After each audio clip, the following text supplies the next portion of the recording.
இங்கே நான் தான் கிங்கு. இந்த படத்துடைய டைட்டில் வச்சு பார்த்தீங்கன்னா ஒரு என்ன சொல்கிறது, படையப்பா படத்தில் ஒரு டைலாக் வரும், மாப்பிள்ளை அவர் தான் ஆனால் அவர் போட்டிருக்க வேட்டி சட்டை எந்த அப்படின்வாங்க. அந்த மாதிரி இங்கே நான் தான் கிங்கு, படத்துடைய ஹீரோ நான் தான், ஆனால் டைட்டில் அவருக்கு தான் கரெக்டாக இருக்கும். ஏன்னா மதுரை அன்பின் இங்கே நான் தான் கிங்குன்றது தான் கரெக்டாக இருக்கும். ஏன்னா அவ்வளோ பவர்ஃபுல்லான ஒரு ப்ரொடக்ஷன் கம்பெனி அவங்க, கோபுரம் ஃபிலிம்ஸ். தமிழ்நாட்டுடைய சின்னம் கோபுரம், அன்பு சார் அல்லல்ல குறையாத அக்ஷய பாத்திரம், திறமை இருந்தால் எவ்வளோ நாளும் அள்ளிக்கலாம். ஸோ அப்படிப்பட்ட ஒரு மனிதர் அவர். அவருக்கு இருக்க கெப்பாசிட்டிக்கு அண்டர்டேக்கரையே கூட்டின்னு வந்து அண்டர்வேர் போட்டு ஒரு கமர்ஷியல் படம்லாம் எடுக்கலாம். அவ்வளோ பவர் இருக்குது, கெப்பாசிட்டி இருக்குது. அவர் கூப்பிட்டா வருவாங்க. ஏன்னா நான் அவருடைய ப்ரொடக்ஷன் கம்பெனி, அவருடைய கம்பெனி கோபுரம் ஃபிலிம்ஸில் பார்த்துருக்கேன். அங்கே வந்து வராத ஹீரோவே இல்லை, உட்காராத ப்ரொடியூசர் இல்லை, உட்காராத டைரக்டர்ஸ் இல்லை. தமிழ் சினிமா எல்லாருமே அங்கே போய் அதை டச் பண்ணிட்டு தான் வருவாங்க. கோபுர தரிசனம் கோடி புண்ணியன்ற மாதிரி.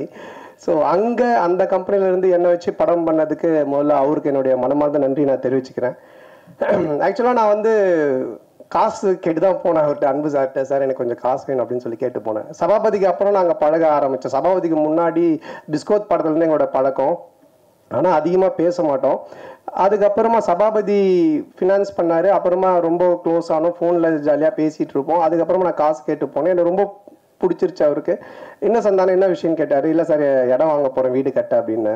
அப்போ சொன்னார், எப்பவுமே வந்து கடன் வாங்கி மட்டும் வீடு வாங்குறதோ இடம் வாங்குறதோ வாங்காதீங்க, அது மாதிரி நிறைய பேர் லோல் பண்ணுறாங்க. அதனால் இந்த காசை நீங்கள் அட்வான்ஸாக வச்சுக்கோங்க, இன்னும் இடம் வாங்க என்ன வேணுமோ சொல்லுங்கள், நான் ஹெல்ப் பண்ணுறேன், நம்ம படமாக பண்ணுவோம் அப்படின்னு என் மேலே ஒரு நல்ல அபிப்பிராயத்தில் தான் இந்த விஷயத்த பண்ணார். ஏன்னா அவர் ரொம்ப சீரியஸாக, ரொம்ப டஃப்பாக, ரொம்ப வேறு மாதிரிலாம் வெளியே பேசுவாங்கல்ல, பார்ப்பாங்க. பட் நெருங்கி பழகிட்டா எவ்வளோ ஜாலியான ஆள், எவ்வளோ அன்பானவர்ன்றதை நான் சொல்லி ஆகணுன்றதுக்காக இதை சொல்கிறேன். அது மட்டும் இல்லை, ஃபோனில் பேசினாலே ஜாலியாக தான் பேசுவார். நான் அடிக்கடி ஈஷாக்கு தான் போவேன், சிவராத்திரி அது இதுன்னு போவேன். ஃபோன் பண்ணாலே கேட்பேன், சந்தானம் எங்கே இருக்க அப்படின்னுவார். சார் ஈஷாவில் இருக்கேன் சார். வரும்போது எனக்கு வாங்கிட்டு வா அப்படின்னுவார். என்ன சார் ருத்ராட்சமா விபூதியானவன், அதெல்லாம் யாருக்கு வேணும், அமௌண்ட் என்ன வாங்கிட்டு வா அப்படின்னுவார். சார் ஆன்மீகத்தில் போய் நான் எப்படி சார் அமௌண்ட் வாங்கிட்டு வரது. ஸோ இந்த மாதிரி ஏதாச்சும் ஒன்று கிண்டலாக பேசிகிட்டே தான் இருப்போம் ஃபோன் பண்ணால். அப்போ அவர் இது மாதிரி கதை கேட்க ஆரம்பித்தார். நான் கேட்பேன், சார் என்ன சார் நீ கதை கேட்டிங்களா, எப்படி இருந்துச்சுன்னு. அது ஏன் கேட்குற சந்தானம், ஃபர்ஸ்ட் ஆஃப் கேட்டுகிட்டே இருந்தேன், ஒருத்தன் ஃபோன் பண்ணான், வட்டி தரவே இல்லை, அவ்வளோதான். அதுக்கப்புறம் கதை கேட்டால் சிரிப்பே வர மாட்டுது, வெறுப்பாக இருக்குது. சரி சார், இப்படியே எல்லாரும் ஃபோன் பண்ணி கதை கேட்கும் போதெல்லாம் வட்டி பிரச்சனை வருது, அதுக்கு மேலே அவருக்கு சிரிப்பு வர மாட்டுது. அவன் கொடுக்க மாட்டான் சந்தானம், எனக்கு ரொம்ப டென்ஷன் ஆகி போச்சு. இப்போ இவன் காமெடி சொல்லிட்டு எப்படி நான் சிரிக்கிறது அப்படின்னாரு. அப்புறம் அப்படி இப்படின்னு சொல்லிட்டு ஒரு கதையை கேட்டு அந்த கதையை பண்ணலாம் அப்படின்னாரு. நானும் கேட்டு ரொம்ப நல்லா இருந்துச்சு சார், சூப்பர் சார், பண்ணலாம் சார் அப்படின்னு சொன்னேன். அதுக்கப்புறம் அவர் எப்பவுமே டென்ஷனாக தான் இருப்பார். எனக்கு தெரிஞ்சு இங்கே தான் இவ்வளோ நேரம் உட்காந்துருக்காரு. அவர் இது வரைக்கும் உட்காந்து ஒரு இடத்துல இவ்வளோ இதுவாக நான் பார்த்ததே கிடையாது. ஏன்னா எங்கே இருந்தோனாலும் ஃபோன் வரும். பெரிய படங்கள்லேருந்து சின்ன படங்கள்லேருந்து எல்லா இடத்துல இருந்தும் காசு கொடுக்கறது வாங்குறது அதுன்னு போயிட்டே இருக்கும். ரொம்ப டென்ஷனாக தான் இருப்பார். ஏன்னா இந்த ஃபினான்ஸ், இந்த வட்டி தொழில் அப்படின்றதே ஒரு பயங்கரமான ஒரு டென்ஷனான வேலை. ஆனால் ஒரு நாள் மட்டும் ரொம்ப ஜாலியாக இருந்தார், ரொம்ப சிரிச்சிட்டு சந்தோஷமாக இருந்தார். அப்போ நான் அவர்கிட்ட கேட்டேன், என்ன சார் எப்பவுமே டென்ஷனாகவே இருப்பீங்க, நீங்கள் ரொம்ப சந்தோஷமாக இருக்கிறீங்களே, மொத்த வட்டியும் வந்துருச்சா என்னன்னு கேட்டேன். இல்லை அப்படின்னாரு. என்ன சார் சந்தோஷம்னா, இது மாதிரி எனக்கு பேரன் பிறந்திருக்கான், என் பொண்ணுக்கு பையன் பிறந்திருக்கான் அப்படின்னாரு. பயங்கர ஹாப்பியாக இருந்தார். அப்போ எனக்கு ரொம்ப நாளாக ஒரு சந்தேகம் இருந்துச்சு. இது யார்கிட்ட கேட்கணும்னு நினச்சிட்டு இருந்தேன். சரி இவர்கிட்ட கேட்போன்னு கேட்டேன். சார் பொதுவாக கல்யாணம் ஆகி நமக்கு ஒரு பையனோ பொண்ணோ பிறந்தா அதை விட சந்தோஷம் அவங்களுக்கு ஒரு பையனோ பொண்ணோ ஒரு பேரனோ பேத்தியோ பிறந்தோ நம்ம சந்தோஷப்படுறோம், அது ஏன் சார்னு கேட்டேன். அப்போ அவர் ஆன்சர் ஒன்று சொன்னார், சந்தானம் எப்பவுமே அசலை விட வட்டியில தான் கிக் அதிகம் அப்படின்னு.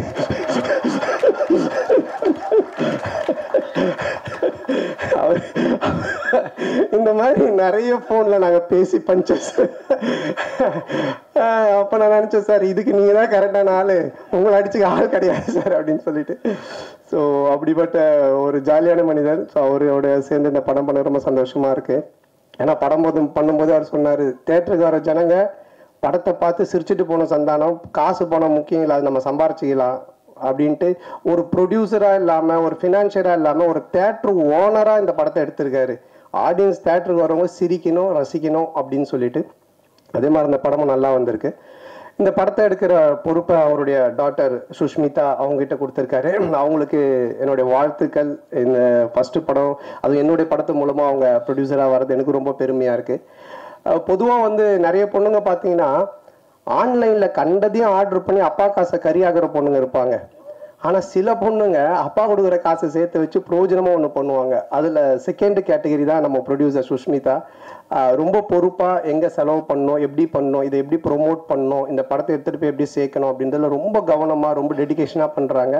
ஸோ அவங்க ஒரு மிகப்பெரிய ப்ரொடியூசர் லிஸ்ட்டில் வந்து கண்டிப்பாக நிற்பாங்க. ஸோ அவங்களுக்கு என்னுடைய நன்றி. அண்ட் தென் இந்த படத்தினுடைய மியூசிக் டைரக்டர் இமான் சார், அவர் என்ன மாதிரி தான் ஒரு ஆன்மீகவாதின்றதை விட ஒரு கடவுள் பக்தி உடையவர். எல்லாமே ஆண்டவர் ஆண்டவர் தான் சொல்லிட்டு இருப்பார். எப்படி ஒரு சாப்பாட்டுக்கு சால்ட்டு முக்கியமோ அது மாதிரி ஒரு படத்துக்கு சாங் ரொம்ப முக்கியம். அந்த சாங் ஹிட்டுனாலே அது ஒரு 60% ஹிட்டான ஃபிலிம் அப்படின்ற ஒரு லிஸ்ட்டில் போய் ஏறிடும். அதுலேயும் அந்த ஆல்பமே ஹிட்டுனா ஒரு 80% அந்த படம் ஹிட்டு அப்படின்ற மாதிரி தான்.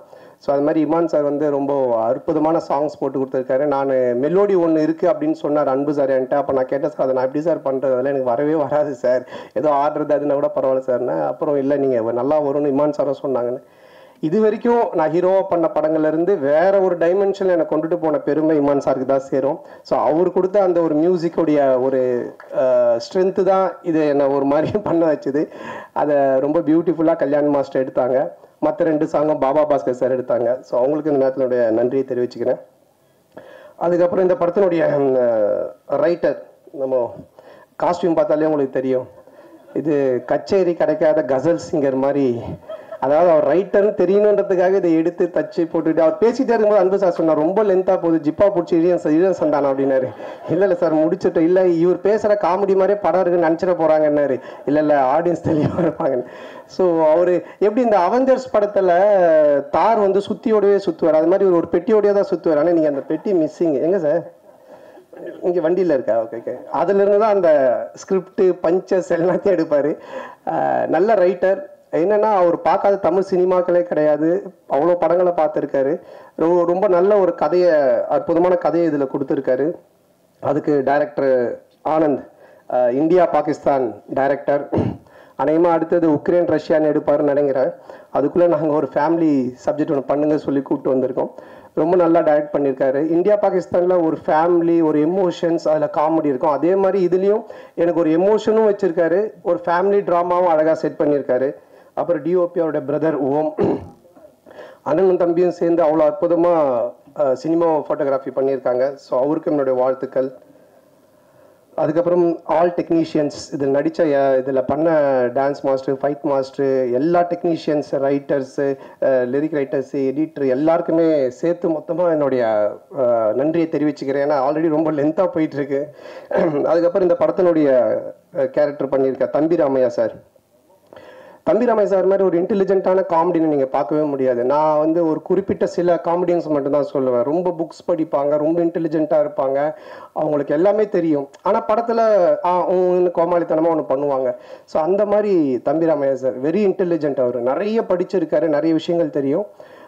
அவரோட சேர்ந்து பேசும்போது தான், அந்த ஷேர் பண்ணும்போது தான் எனக்கு ஆச்சரியமாக இருக்கு, ஏன்னா இவ்வளோ பேசுகிறீங்க, இதெல்லாம் தெரியுதுன்னு அப்படின்னும் போது சொல்லுவார். ஸோ இந்த படத்தில் வந்து எனக்கு ஒரு மாமனார் கொடுமை, மாமியார் கொடுமை பார்த்துருப்பீங்க, அது மாதிரி ஒரு மாமனார் கொடுமையில் மாட்டிக்கிற ஒரு மாப்பிள்ளை கேரக்டர் நான். ஹரிச்சந்திரனுக்கு ஹார்ட் அட்டாக் வர அளவுக்கு போய் சொல்லுவார் இந்த படத்தில். ஸோ அந்த மாதிரி ஒரு கேரக்டர் டிசைன் பண்ணி அவர் கொடுத்துருக்காங்க. அது ரொம்ப அழகாகவும் பண்ணியிருக்காரு. ஸோ இந்த படத்தில் ஒரு என்ன சொல்கிறது, ஒரு ஒரு பயங்கரமான காமெடியை தூக்கி ட்ராவல் பண்ணியிருக்காரு.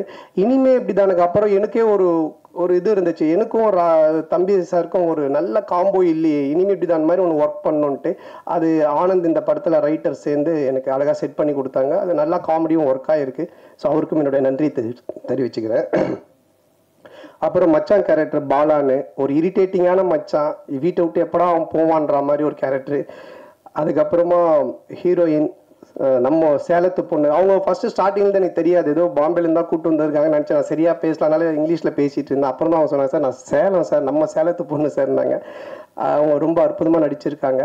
ஸோ மாமனார், மச்சான், அப்புறம் ஒரு ஒரு அழகான, அதே டைமில் ஒரு குட்டி குட்டியான விஷயங்கள் பண்ணக்கூடிய ஒரு மனைவி கேரக்டரு. அதுக்கப்புறமா மேனேஜராக விவேக் பிரசன்னா பண்ணியிருக்காரு.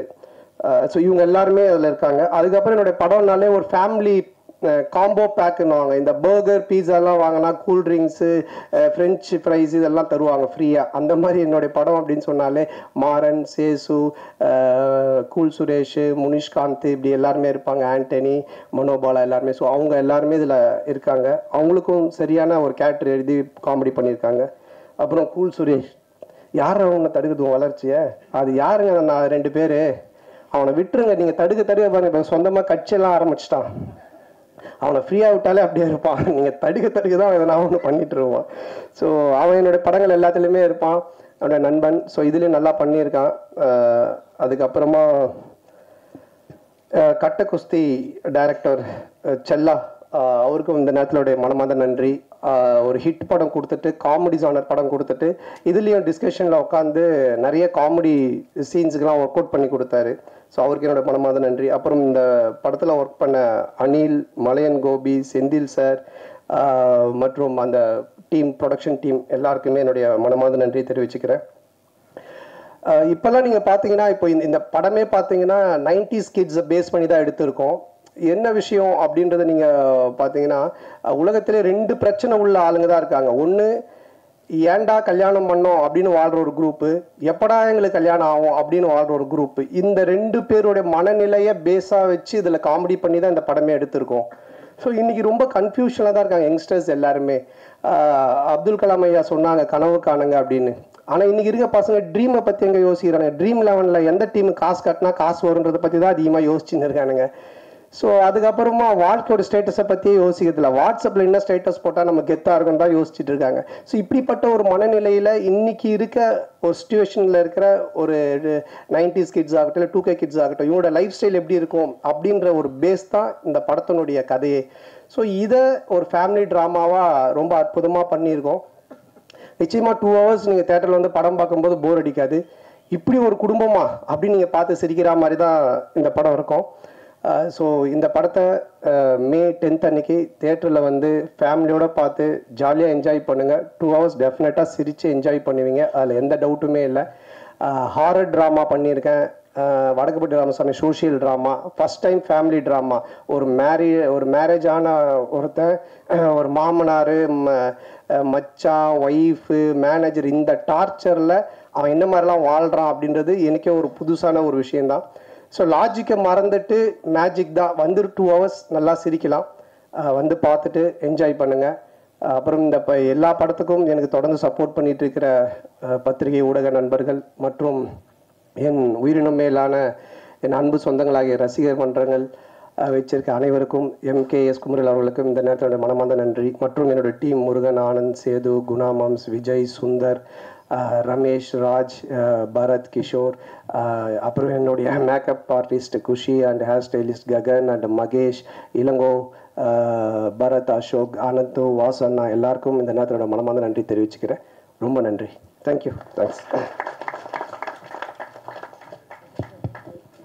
நீங்கள் சாதாரணமாகவே படம் 2 ஹீரோயின் 3 ஹீரோயின் அப்படி இருக்கும். இந்த படம் இங்கே நான் தான் கிங்குன்னு வச்சுருக்கீங்க. கிங்குக்கு ஒரே ஒரு ராணி. எனக்கு ரொம்ப வருத்தமாக இருக்குது. என்ன காரணம்? அந்த படத்தையும் ஒன்றும் காட்டல நீங்கள். அந்த ஒரு டைட்டில், அந்த சாங் நீங்கள் பார்க்கலையா?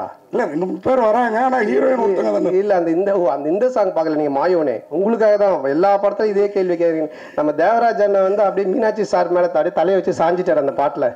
அப்படி எமோஷனல் ஆகி ஒரு மாதிரி ஆகிட்டாரு. நீங்கள் என்ன இன்னும் இல்லை, நான் எனக்குள்ளாரே சாஞ்சிட்டேன். அவ்வளோ பிரமாதமாக இருந்தது.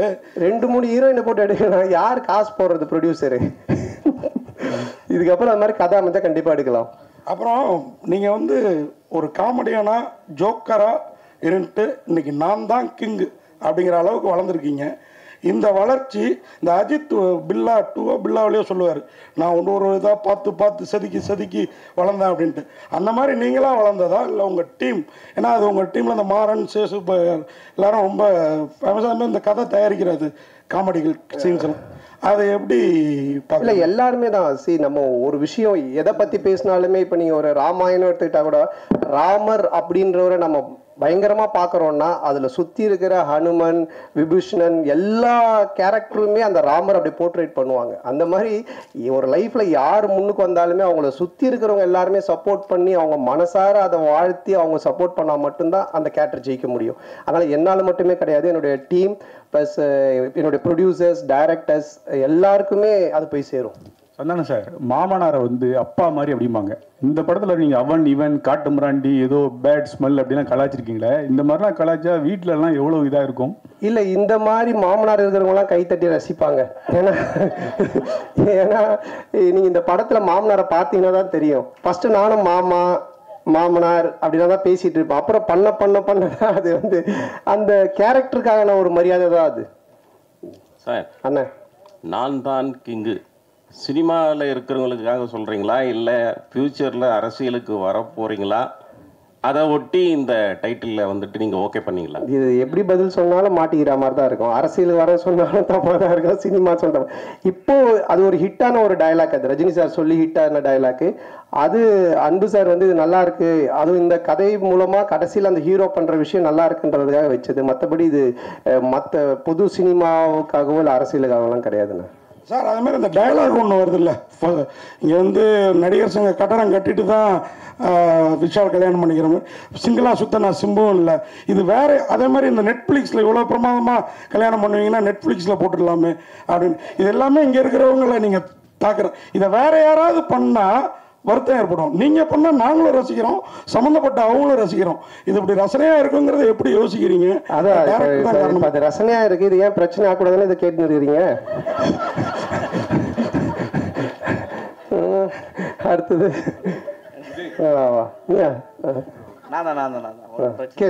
ஏன்னா ஆக்சுவலாக இப்போ வந்து சேஷன் வந்து இதுவாயிட்டாங்க, காலமாயிட்டாங்க. இன்னொரு நண்பர் இந்த படத்துலேயே ஆண்டனியும் ஹாஸ்பிட்டலில் தான் இருக்காங்க. ஸோ நான் விசாரிக்கும் போது பார்த்தீங்கன்னா சந்தானம் வந்து நண்பர்களுக்கு காசு கொடுக்கல, அதனால தான் அந்த உயிரிழப்பு ஏற்பட்டது அப்படின்னு சொன்னாங்க. சரி டேரெக்டாக நம்ம களத்துக்கு போவோம் அப்படின்னு சொல்லிட்டு ஆண்டனி கிட்ட மருத்துவமனைக்கு போகும்போது சந்தானம் தான் ஃபுல்லாக எனக்கு வந்து மருத்துவமனையில் காசு கட்டிட்டு இருக்காரு அப்படின்னு சொல்கிறாங்க. ஏன் உங்களை வந்து பின்னுக்கு தள்ளிகிட்டே இருக்கிறாங்க? எதனால் இது வருது உங்களுக்கு தெரியல. அது சில பேர் இப்போ எல்லாருமே என்னை ரசித்து எல்லாருமே நல்லா இருக்குன்னு சொல்லி பேசிட்டு அப்புறம் நானே கடவுளாக மாறிடுவேனே, அதனால் பிடிக்கல, அது தப்பாக சொல்கிறதுக்கும் சில ஆட்கள் இருப்பாங்க. அதை பற்றி நம்ம பெருசு பண்ணிக்க தேவையில்லை. நமக்கு பிடிச்சவங்களுக்காக நம்ம பண்ணுவோம், அவ்வளோதான். இப்போ படம் பார்க்கும்போது வந்து இவன் பண்ண காமெடி நான் சிரிக்கவே மாட்டேன்னு உட்காரத்துக்கும் சில பேர் இருப்பாங்க. அவங்களுக்காக நம்ம வந்து கஷ்டப்பட தேவையில்லை, நம்ம ரசிக்கிறவங்களுக்காக பண்ணோம், அவ்வளோதான். நம்ம பண்ணுற விஷயம் இப்போ உங்களை மாதிரி சில பேருக்கு தெரிஞ்சு அது நல்ல முறையில் போய் ரீச் ஆகுது, அவ்வளோதான். இப்போ டைட்டில் வரும்போதெல்லாம் பார்த்தீங்கன்னா இப்போ தொடர்ந்து இனிமே இப்படி தான் அப்படின்னு வச்சிங்க, அதுக்கப்புறம் டிடி ரிட்டர்ன் ஆகாது. 10 வருஷத்துக்கு முன்னாடி வச்ச டைட்டில் அது இப்போதான் தொடர்ந்து. இல்லை நான் தான் நீங்கள் கிங்குன்றீங்க. நீங்கள் காமெடியில் கிங்கா இல்லை அடுத்தது ஹீரோக்களில் கிங்காக போகிறீங்களா? இல்லை, அதுதான் நான் பதில் சொன்னேன். இப்போ இந்த படத்துடைய கதைக்கு தான் கிங்கு. இது வந்து பொதுவாக நம்ம எதுவுமே எடுத்துக்க வேண்டாம். அவங்க மாயோனே சாங் போடும்போது நீ எழுந்து வந்து ஆடலான்னு அதை நான் பார்த்துட்டு தான் இருந்தேன். அதெல்லாம் மறைச்சிட்ட பத்தியா? சந்தானம் ப்ரோ, அந்த ரன்பீர் கபூர் படம் மட்டுமே பார்க்குற ஆலியா பாட்டியை கண்டுபிடிச்சி நடிக்க வச்சது நீங்கள் தானே? அந்த டயலாக் அவங்க சொன்னதுக்கு அப்புறமா அது தோணுச்சு, சரி ஆலியா பாட்டுன்னு சொல்ல வேணா ஆலியா பாட்டின்னு சொல்லி ஒரு விஷயம் பண்ணலாம் அப்படின்னு சொல்லி. இல்லை, அது கரகாட்டக்காரன் படத்தில் வர்ற மாதிரியா இல்லை எதேச்சியா அமைஞ்சதா? இல்லை, எதர்ச்சி அமைஞ்சது தான். Okay, thank you. அன்பனாக்கு ஒரு கேள்வி. ஆனால் நீங்கள் மகளை வந்து தயாரிப்பாளர் ஆகிட்டீங்க. உங்கள் மருமகனுடைய மேரேஜ் பிக்சர்ஸில் பார்த்தது தான், நேரில் என்ன பார்க்கல. அவரே ஒரு ஹீரோ மாதிரி தான் இருப்பார். அவர் ஹீரோவை லான்ச் பண்ணுற ஐடியா ஏதாவது இருக்கா? நீங்கள் முதல் போட்டீங்கன்னா ஆரம்பிச்சிருவோம். சந்தானம் அண்ணே, உங்களுக்கு நீங்கள் படத்தில் டைலாக் ஒன்று சொல்லியிருப்பீங்க, விஷால் சாரையும் சிம்பு சாரையும் சொல்லியிருப்பீங்க. முரட்ட சிங்களா சுற்றுறது 3 பேர் தமிழ் சினிமாவில். எஸ்ஜே சூர்யாவும் இருக்கார், ஏன் அவர் விட்டுட்டீங்க? ஏன்னா அவர் கூட நீங்கள் ட்ராவல் பண்ணியிருக்கீங்க. இல்லை, இவங்க 2 பேரும் வந்துட்டு இப்போது ரீச்சலுக்காக 2 ரொம்ப க்ளோஸ் டு என்னுடைய ஃப்ரெண்ட்ஷிப்பில் ரொம்ப க்ளோஸில் இருக்காங்க. அதனால் அவங்க பேர் டக்குன்னு ஞாபகம் வந்ததுனால பண்ணோம். என்னென்னா இப்போ எப்பவுமே வந்து நீங்கள் சந்தானம் சார் வந்து ஒரு டீம் எடுத்தாருன்னா எல்லாரையும் கலெக்ட் பண்ணி மொத்தமாக ஒரு என்ன சொல்லுவாங்கன்னா ஒரு சீட்டு கட்டு மாதிரி சரி ராஜா ரான்னு எல்லாமே இருக்கும். இதில் வந்து சில பேர் மிஸ் பண்ணதா சொல்கிறாங்க, அது உண்மையா? யார் மிஸ் பண்ணாங்க? இப்போ உங்கள் டீமில் 2 பேர் 2-3 பேர் மிஸ் ஆகிட்டாங்க, அதை பற்றி கேட்குறேன். நடிக்கிறது இல்லை சொல்கிறீங்களா? இறந்துட்டாங்க. ஓகே. இல்லை, அது உடல்நலக்குறைவு. அது சில பேருக்கு அது மரணம்ன்றது நம்ம கையில் இல்லை, எப்போ யாருக்கு என்ன நடக்கும்னு தெரியாது. பட் இருக்கிற வரைக்கும் ஆரோக்கியமாக வாழ்கிறதுக்கான விஷயங்களை நம்ம பார்த்துக்கணும், அவ்வளோதான். அது தவிர வேறு எதுவும் இது பண்ண முடியாது. தயாரிப்பாளர் மேடத்துக்கு ஒரு கேள்வி. சுஷ்மிதா மேடம், உங்கள் அப்பா வந்து நிறைய அனுபவசாலி, முதல்ல நீங்கள் படம் எடுக்கும்போது இதெல்லாம் செய்யணும் இதெல்லாம் செய்யக்கூடாது, எப்படி படப்பிடிப்பு நடக்கணும், என்ன அட்வைஸ் கொடுத்தாங்க? உங்களுக்கு அடுத்து யாரை வச்சு படம் பெரிய பட்ஜெட்டில் தயாரிக்கணும்னு ஆசை இருக்குது? எனக்கு அவர் கண்டிப்பாக ஒரு இன்ஸ்பிரேஷன். நான் கிட்டத்தட்ட ஆஃபீஸ்லேயே தான் வளர்ந்தேன். ஸோ ஒவ்வொன்றையும் நான் கற்றுக்கிட்டு தான் வந்துட்டுருக்கேன். அண்ட் பெரிய படம் சின்ன படம் இல்லாமல் மக்கள் என்ஜாய் பண்ணுற மாதிரி படம் எடுக்கணும்னு தான் என்னோட ஆசை. ரெண்டுமே இருக்கணும் எனக்கு. சார் இமான் சார் உங்களால் பல ஹீரோக்கள் வளர்ந்தாங்க. சந்தானம் சார் ஓரளவு வளர்ந்த ஹீரோ. இன்னும் அவர் வளர்றதுக்கு இந்த பாட்டு இதுவாக இருக்குது. தொடர்ந்து உங்கள் 2 பேரோட ட்ராவல் தொடர்ந்து இருக்குமா? அடுத்தடுத்த படங்களில் வேறு எதுவும் கமிட் ஆகிருக்கீங்களா 2 பேர்? அவர் படத்தில் நீங்கள் எதுவும் இல்லை, இப்போதைக்கு ஒன்றும் பேசல சார். பட் நிச்சயமாக அதுக்குண்டான சரியான கதைகள் அமையும் போது நிச்சயமாக பண்ணுவோம் சார். இதுவே ரொம்ப லாங் டைம் வெயிட் தான். அதுக்கு பிறகு தான் அதை பண்ணியிருக்கோம். நிச்சயமாக கூட சேர்ந்து மறுபடியும் ஒர்க் பண்ணுவோம் சார். சந்தானம் சார், நீங்கள் எப்போதுமே ஆண்களை அது என்ன மாதிரி ஆள்லாம் ரொம்ப கவர்ந்துடுவீங்க உங்கள் டைலாக் இதில். இந்த படத்தில் பெண்களையும் கவர்னுங்கிறது தான் அந்த பாடலில் பிங்க் கலராக ஃபுல்லாக. ஏன்னா பெண்களுக்கு பிடித்த கலர் பிங்க் கலரும்பாங்க. அதுதான் காரணமா? நல்லா இருந்தது, 3 பாட்டுமே நல்லா இருந்தது. அந்த படம் இந்த கேள்வியெல்லாம் உங்களுக்கு எங்கேருந்து தோணுது? முதுகுல இருந்தா, மூளையில இருந்தா? விடிய காலையில் 4 மணிக்கு இன்னைக்கு சந்தானம் சார் போஸ்ட் பண்ணிட்டு நம்ம வந்து கேள்வி அப்படி உட்காந்து யோசிச்சது. விடிய கால பிரம்மமுகத்தில் உட்காந்து எழுதுந்து பிங்க் கலர்னா பொண்ணுங்களுக்கு பிடிக்காதான் போட்டு அது இங்கே வந்து மற்ற கேள்விலாம். நன்றி நன்றி. சொல்ல அது காஸ்டியூம் டிசைனர்ஸ் கொடுக்கறது தான். இன்னைக்கு கூட பார்த்தீங்கன்னா இந்த கோட்லாம் போட்டிருக்கேன். வெயிலுக்கு எனக்கு கோட்டு போடவே பிடிக்காது. காஸ்டியூம் டிசைன் இல்லை போடுங்க நல்லா இருக்கும் அப்படின்னாங்க. அதனால காஸ்டியூம் டிசைனரோட வேலை அது பண்ணணும்.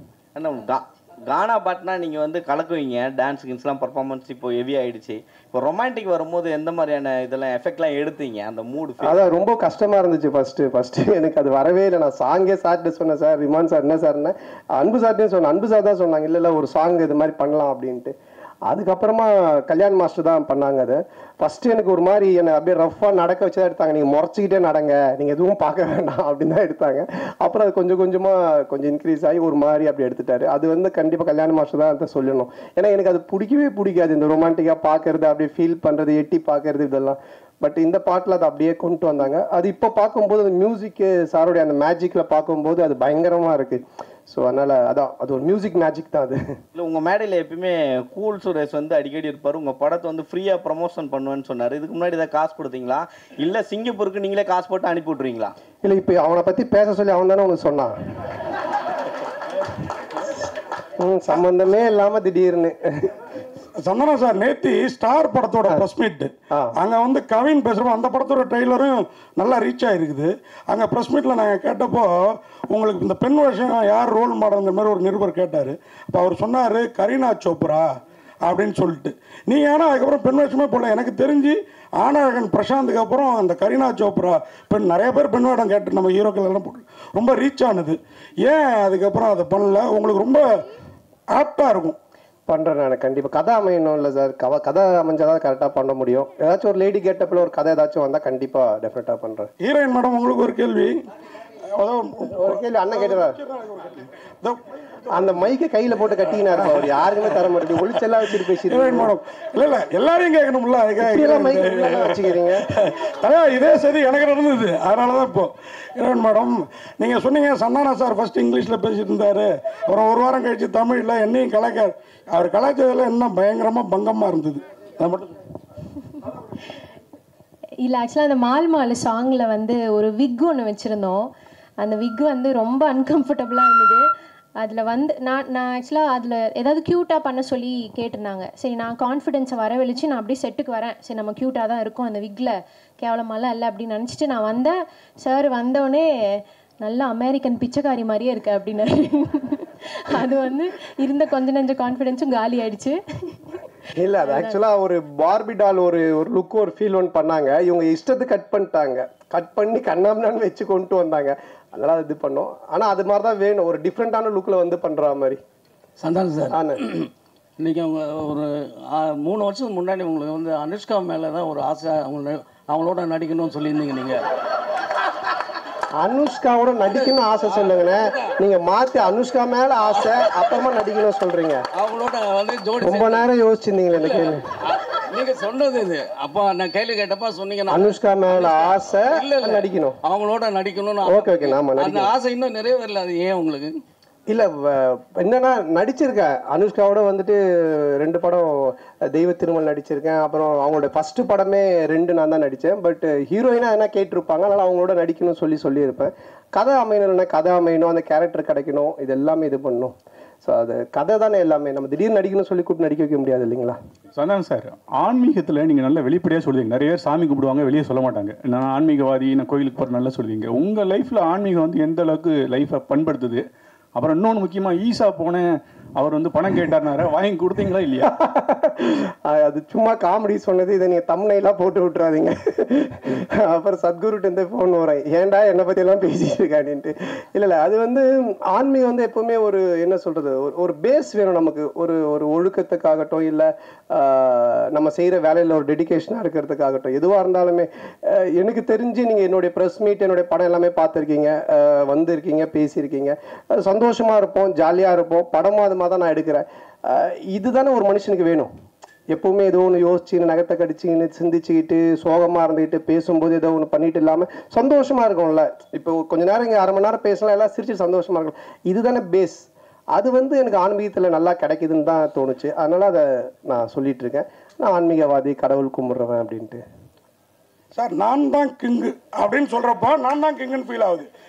ஆக்சுவலாக நீங்கள் தான் கிங்கு, நீ தான் கிங்குன்னு டைட்டில் இருந்தால் உங்களை சொல்கிற மாதிரி இருக்கும். இப்போ நான் தான் கிங்குன்றப்ப எல்லாருக்கும் அவங்கவுங்க சொல்கிறப்ப அவங்கவுங்க இப்படி ஒரு பரோபகாரமான எண்ணம், அதான் எல்லாருக்குமான எண்ணம்.